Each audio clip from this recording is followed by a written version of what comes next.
This is OwlUp, where learning happens in minutes, not hours. For a deeper journey, explore all our courses at owlup.co. Now, let's dive in.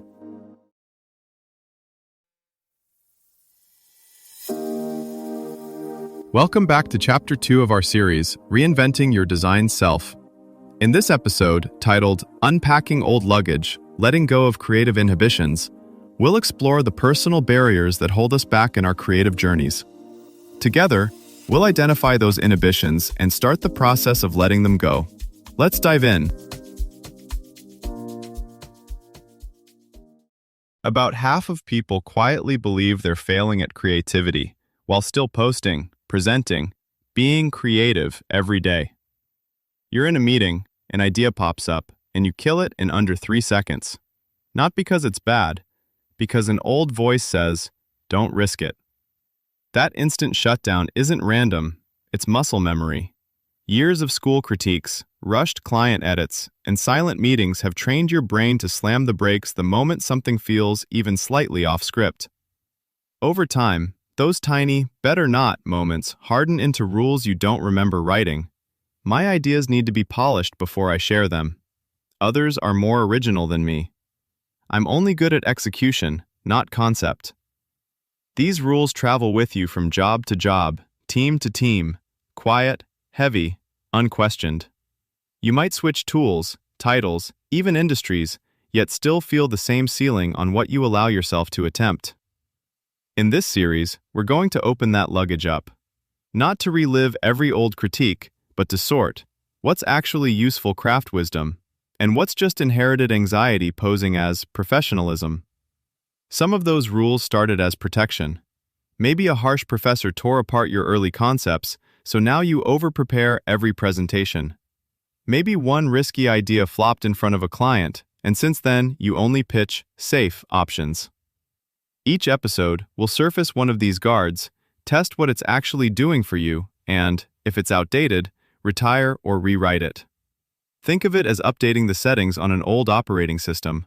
The goal isn't chaos, it's to remove background processes quietly draining the energy you could spend on bolder, more original work. Most people don't wake up thinking, "Today I'll block my own ideas." Yet study after study shows that's exactly what's happening under the surface. Adobe's State of Create report found that 70% of people believe they're not living up to their creative potential. That gap rarely comes from lack of skill or opportunity. More often, it comes from invisible breaks. Don't embarrass yourself. Stay in your lane. Only speak when it's perfect. Psychologists call these creative inhibitions, learned patterns that limit which ideas you even allow into consciousness, let alone into a sketch, prototype, or deck. They're efficient in the worst way. They filter out risk before you can evaluate whether that risk is smart, necessary, or exciting. You can usually spot 3 big culprits. Fear of failure. Not just, "I might mess up," but if I mess up, it says something permanent about me. So you default to familiar aesthetics, safe formats, proven solutions. You ship, but you don't stretch. Perfectionism. High standards are useful. Perfectionism is standards weaponized against yourself. Work stays in endless refinement loops or never leaves the notebook at all. The bar for sharing is so high that nothing early, messy, or truly novel qualifies. Stereotype threat. The quiet pressure of, "People like me aren't usually the ones with the bold ideas here."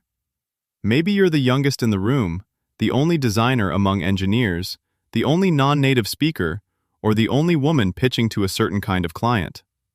Research shows that simply anticipating judgment tied to your identity can shrink your risk-taking and originality, even when your actual skills are strong. None of this means you're not creative. It means your creative process has accumulated safety protocols that trigger too early and too often. The promising part, those protocols are learned, and what's learned can be retrained. Studies on growth mindset, psychological safety, and even guided mind wandering all point to the same conclusion.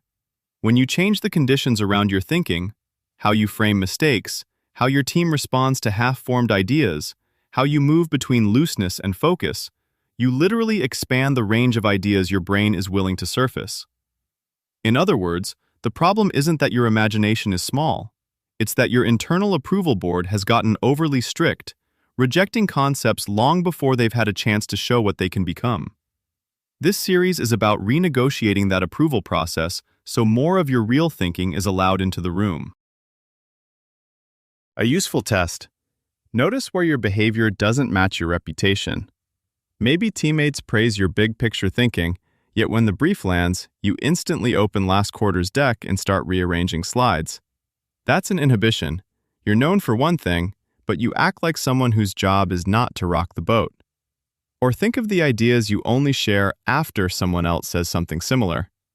I was actually thinking along those lines too. That delay is another break. The idea existed, the filter just wouldn't let it through until it felt socially validated. On teams with high psychological safety, like the one studied in Google's Project Aristotle, people surface those half-formed, slightly weird suggestions early, then refine together. The originality doesn't come from lone geniuses, it comes from more raw material entering the room. Your own version might be tiny, a headline you delete, a prototype you never click present on, a question you swallow. Those micro moments are exactly where your old luggage shows up. As AI takes over more of the assembly line in design, the value of your work shifts toward defining the problem, not just decorating the solution. Letting go of old luggage makes you better at asking heretical questions. Why are we solving this at all? Teams that normalize this kind of challenge thinking will set the brief, not just respond to it. And clients will increasingly pay for that upstream influence, not just polished outputs. So the work ahead isn't becoming a new you. It's recovering versions of you that took more creative swings before the critiques, deadlines, and titles piled up. Think of this as reopening tabs you closed too quickly. Side projects, odd interests, questions that still itch. Those are often the trailheads that lead to your next, truer design self. Here's your challenge this week. Choose one old luggage story you're carrying about your creativity, like, "I'm not a real artist," or "My ideas are too weird," and deliberately break it in public once. Pick a low-stakes arena, like posting an unpolished sketch, sharing a messy song demo, or reading an unfinished piece aloud to a friend, and share it exactly as it is, with no "sorry it's rough" disclaimer. Before you hit send or speak, say out loud, "This is me making something now, not proving anything about my past." Afterward, jot down exactly what actually happened, who responded, what you felt in your body, what didn't fall apart, so your brain has fresh evidence that the old story is losing its power. This was OwlUp, your daily step forward. This series continues with more chapters on OwlUp.co. Visit OwlUp.co to access the complete course and continue your learning journey. See you there!